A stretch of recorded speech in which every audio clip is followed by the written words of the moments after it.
Olá, meus irmãos e minhas irmãs, eu saúdo a amada igreja com a paz do nosso Senhor e Salvador Jesus Cristo. Hoje é sexta-feira, o dia do nosso culto de cura e libertação. Eu espero que você esteja com saúde e também com a paz do Senhor Jesus.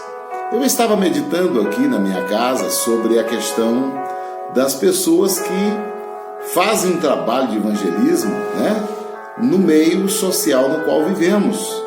Nós temos aí uma igreja que levanta no sábado de manhã e vai de porta a porta. Há um outro povo que cresce muito também, são os muçulmanos. E outros, não são cristãos, mas crescem muito.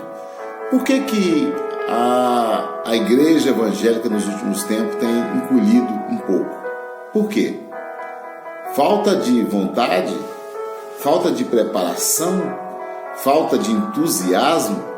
Falta de equilíbrio? De repente não seja isso.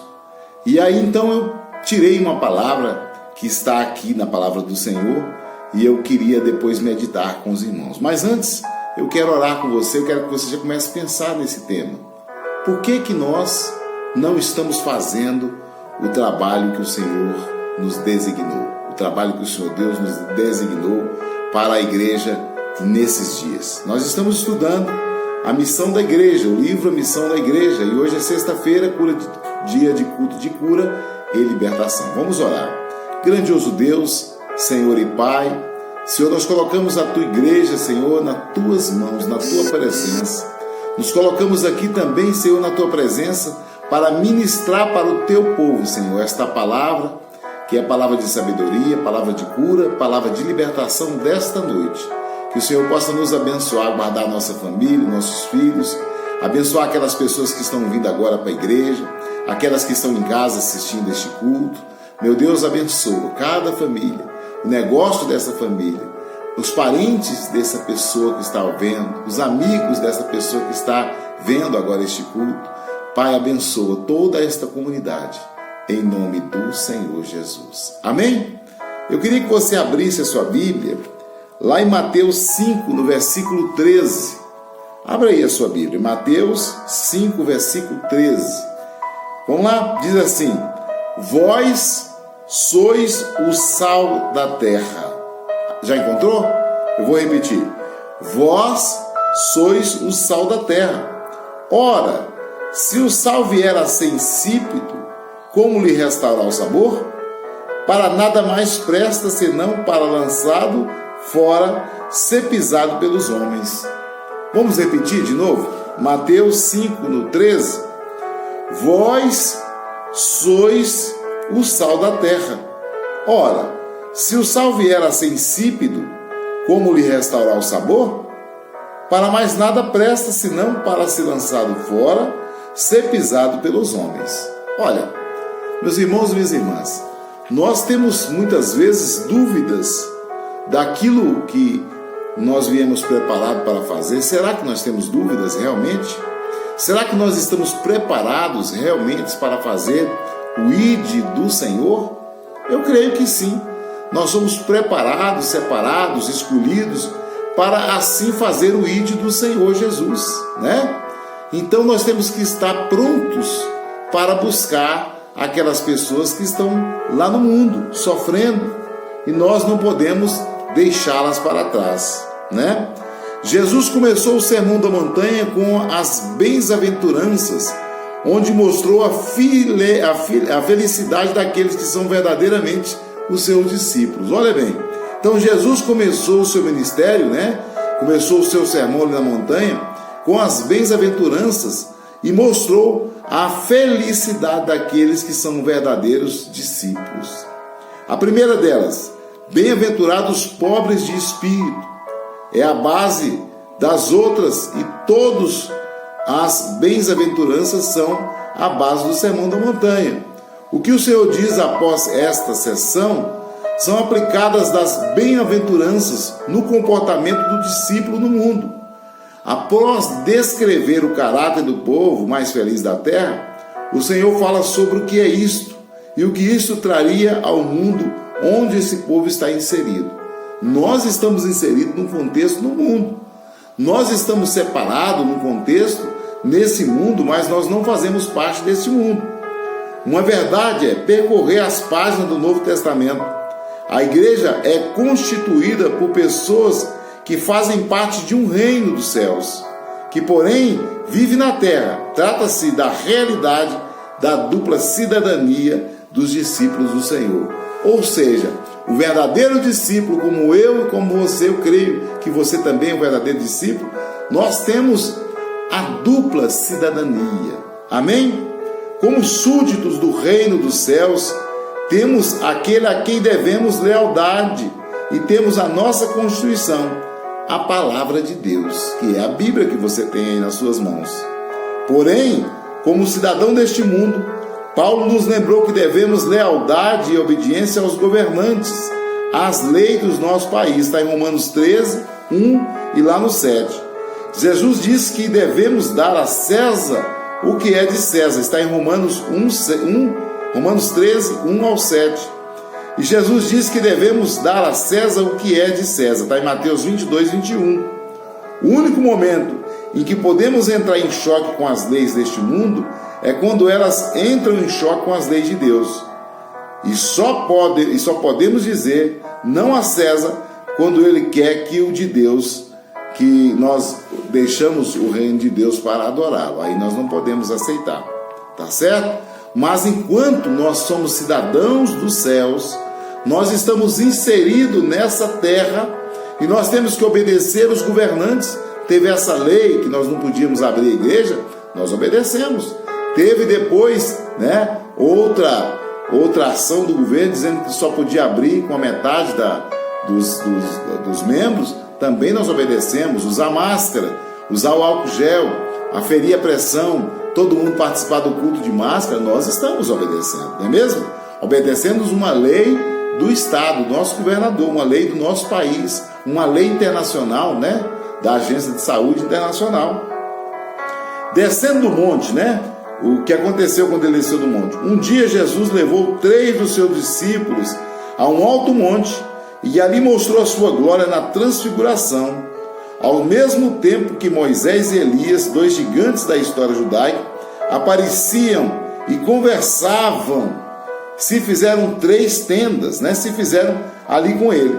Diante de tão majestosa manifestação, Pedro sugeriu que fizessem ali as 3 tendas, uma para o Senhor, uma para Moisés e outra para Elias, para que ali permanecesse. Porém a voz de Deus, o Pai se fez ouvir, declarando que Jesus era o seu Filho, e somente a ele deveria ser ouvido, e nunca equiparado a Moisés, Elias, a mais ninguém. Depois disso, tudo aquilo desapareceu, e por ordem do Mestre, eles desceram do monte. Está em Mateus 17, 1 e 8. Tudo aquilo era maravilhoso, mas eles tinham uma missão neste mundo. Não poderia ficar o resto de suas vidas no monte. Mesmo diante das coisas tão gloriosas, depois da passagem da transfiguração, veio a história da libertação do jovem epilético, que está em Mateus 17, 14 e também no 21. Amém? Jesus estava nos ensinando que aquilo que recebemos em nossos momentos devocionais tem o propósito de nos separar para adentrarmos ao mundo e cumprirmos o nosso papel nele. Se passarmos a nossa vida em nossas tendas, nos montes, o que será dos jovens possessos? O que será das pessoas que estão doentes? Ah não, pastor, nós vamos ficar aqui na igreja, somente na igreja orando. Nós vamos ficar aqui em casa jejuando. Nós vamos ficar aqui em casa assistindo esse culto porque é maravilhoso. Nós estamos no conforto da nossa casa. Aqui tem um sofá, tem uma televisão de 60 polegadas, tem um suquinho, tem uma aguinha fresquinha. E nós estamos aqui livres do Covid, Mas não é isso que o Senhor Deus quer para nós. Ele quer que eu e você arregacemos as mangas das nossas camisas, coloquemos um sapato bem fofinho e vamos à luta para ganhar as almas, expulsar os demônios, curar os enfermos, anunciar o ano aceitável do Senhor, anunciar principalmente a volta do Senhor, a vinda do Senhor, que está próxima e é patente, Então, se nós ficarmos parados em casa, se nós ficarmos acomodados, nós não estaremos fazendo a vontade do Senhor. Olha bem, a condição do mundo. Para declarar que somos o sal da terra, o Senhor estava explicitamente falando da condição do mundo em que vivemos. Ele estava nos dizendo que o mundo se encontra em estado de degradação e deteriorização. O mundo se assemelha a um pedaço de carne que vai apodrecendo, olha bem, apodrecendo. A terra é comparável a uma comida indigesta. Atualmente pode-se constatá-la em vista de tanta crueldade, de tantos acontecimentos que têm acontecido nessa nossa terra. Olha aí, Amazônia pegando fogo, Pantanal pegando fogo, Brasil todo em chamas, né? Seco. A caloria aumentou em quase 45 graus, em lugar que até mais.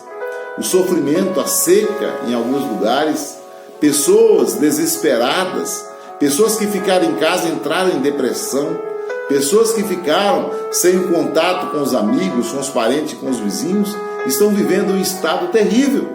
O preço dos alimentos, devido às pessoas terem ficado em casa, subiu, porque o consumo aumentou. E aí então a lei da oferta e da procura, quando não tem para todos, aquele que pode pagar mais compra, né? É assim, desse jeito. Então, nós estamos vivendo dias terríveis, terríveis, terríveis. Mas para o povo de Deus, há uma chance muito grande de mudança, né? Uma chance de transformação. Isso vai contra o conceito que teve uma explosão em Darwin, a sua teoria da evolução.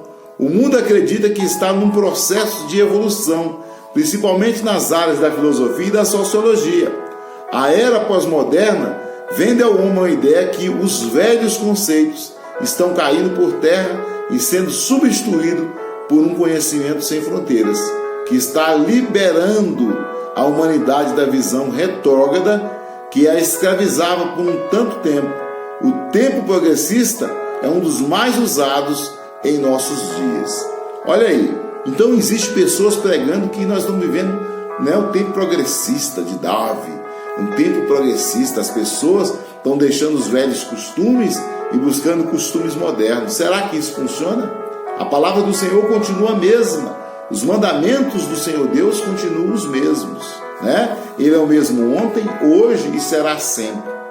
O que temos presenciado é o homem tendo grandes ideias que, porém, esbarram em sua natureza degradada. Quem lê livro dos gênios da visão do novo mundo ficam maravilhados, mas na prática só veem tudo desmoronando, o caos criado por eles mesmos. Eles não aprendem com a história que mostra que os grandes impérios sucumbiram quando a degradação moral e a vida sem limite ético tornaram-se um padrão. Mas está aí uma palavra que em nossos dias é politicamente incorreta, chama-se limites. Não podemos botar limite nos filhos, não podemos botar limite na igreja, não podemos botar limite nas coisas, né? Quando muitas vezes nós queremos fazer uma igreja ilimitada, aparece alguém que quer uma igreja limitada. Quando nós queremos fazer um trabalho mais expansivo, aparece alguém que diz: não, pastor, não vai, porque no passado fizeram e não deram certo. Será que é assim que nós temos que agir? Será que nós temos que ouvir conselho das pessoas que não têm vontade de evoluir com o Senhor Jesus? O nosso Senhor Jesus, ele está à frente desse tempo. Há 2020 anos, quando ele veio, ele já estava há 10.000 anos à frente do nosso tempo, né? Ele sabe de tudo, ele vê tudo ao mesmo tempo que ele continua vendo, sabendo das coisas, amém? No passado foi assim. Quando o pecado entrou no mundo, a maldade do homem se multiplicou de tal maneira que Deus determinou a destruição da terra pelas águas do dilúvio. Você pode encontrar isso lá em Gênesis 6, 6 e 7. Ali Deus estava recomeçando do zero com Noé e a sua família. Porém, poucos anos após o dilúvio, vemos Noé se embebedecendo seu filho Cão e lhe expondo a ele, amaldiçoando a sua descendência através de Canaã, né? Os filhos Cão, Gênesis 9, 20 e 27. Vemos que o pecado continuava ali e que pouco a pouco retornava à sua mecha. Em Sodoma e Gomorra, foi a mesma coisa. A corrupção atingiu tal nível que não houve outro remédio senão a destruição de 2 cidades. Você vai encontrar isso lá em Gênesis 24, 25. Nós não somos ingênuos, né? O mundo no qual estamos progrediu na tecnologia e na medicina, nas comunicações, nos transportes, nos armamentos. Porém, no que diz respeito ao comportamento humano, está mais corrupto do que nunca. Olha aí, muito corrupto. Então nós somos o sal da terra? Somos o sal da terra, como o Senhor nos falou. Não é mesmo? Às vezes nos vem a pergunta por que este mundo decaído é, por isso, indigesto. Não arruinou há muito tempo na sua podridão? E por que a paciência de Deus ainda continua? Tem alguém que faz essas perguntas. Por causa do mal, né? Por causa do sal divino que ainda está no mundo, Deus poupa o mundo e retarda o seu julgamento definitivo. Está lá no 39. O elemento explícito da declaração, né? Da declaração do Senhor é que nós, como igreja, somos o sal que preserva esse mundo da degradação completa. Você se lembra que quando Abraão lutava em oração por Sodoma, lugar em que seu sobrinho morava, Deus lhe garantiu que se houvesse ali ao menos 10 pessoas justas, a cidade seria preservada. Está em Gênesis 18, 32. Uma vez que Sodoma foi destruída, sabemos que não havia ali nem 10 pessoas como sal, suficiente para preservar a cidade da corrupção completa. Ló deveria ter sido o sal de Sodoma, mas de algum modo seu sal perdeu a salinidade e a propriedade de preservar, assim como para a esposa de Ló, que perdeu o sabor por olhar para trás e contemplar Sodoma em seu coração, transformando-se em estátua de sal num aviso contra a identificação com o mundo. Está lá no versículo 40. Na época de Noé, Deus achou somente ele e a sua família. Está em Gênesis 6, 8. Se a sociedade está corrompida, apodrecida, o primeiro motivo é a presença de pouco sal. Não podemos culpar a carne por apodrecer. Deus colocou o sal no mundo, mas se ele está apodrecendo, talvez o problema esteja no sal, que não está cumprindo o seu propósito. Nos dias de Jesus, o sal era o único meio de preservar a comida. E hoje, se o mundo está apodrecendo, em grande parte, a responsabilidade é da igreja que não está salgando. Olha, meus irmãos e minhas irmãs, isso é muito sério. Isso é um caso muito sério. Muito sério. Isso é um caso terrível. A igreja não está tendo sal suficiente. Aonde está o seu saleiro? Aonde está o seu sal? Vamos voltar a ser o sal da terra. Vamos orar, vamos jejuar, vamos buscar o crescimento da igreja, evangelizar, falar do amor de Deus.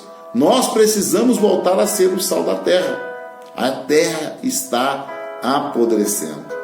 Aquelas coisas terríveis que nós estamos vendo, a homossexualidade, né? O estupro de criança, a matança, a mortandade de velhos, a culpa muitas vezes é nossa. Nós deixamos de ser sal, nós deixamos de ser igreja, estamos querendo ser como o mundo.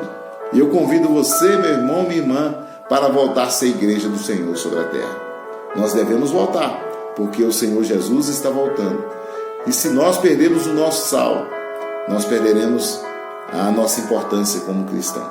Então hoje é dia de repensarmos. Hoje é dia de cura, hoje é dia de libertação.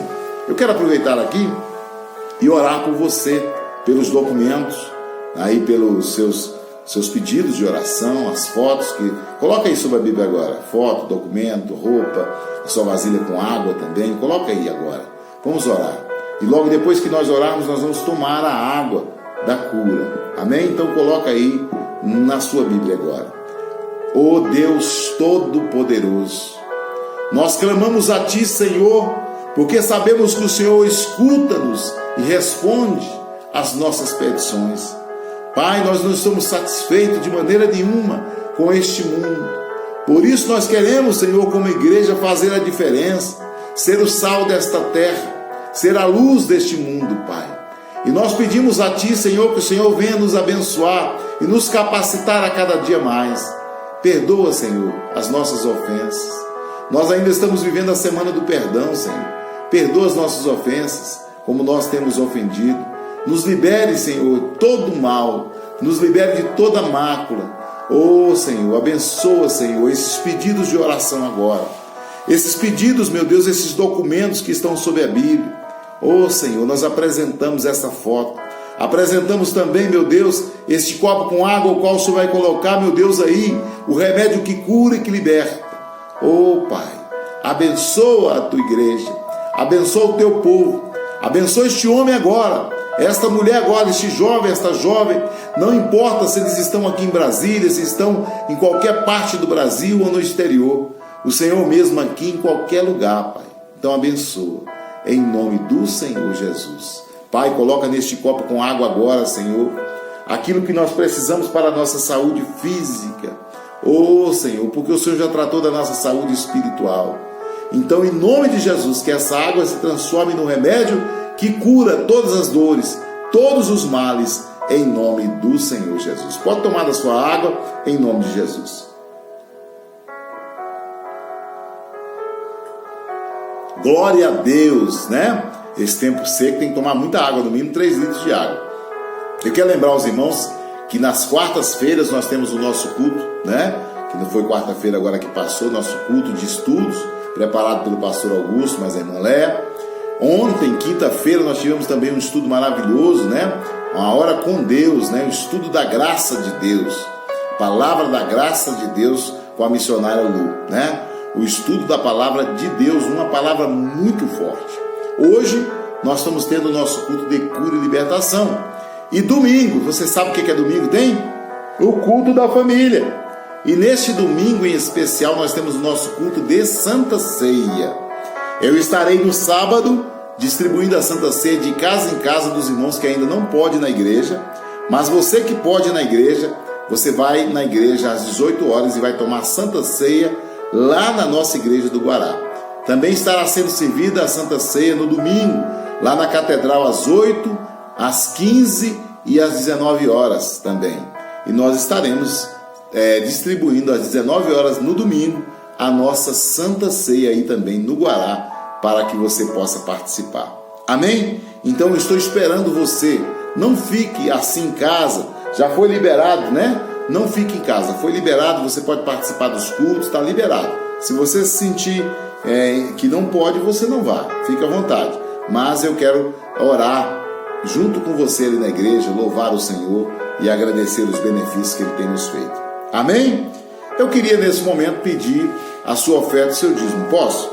Dia 20 é dia do pagamento do nosso aluguel, da nossa conta de água e luz. Dia 20. Então nós temos um compromisso, um aporte ali de R$ 3.900. E eu queria então pedir a você que deposite aí na sua Bíblia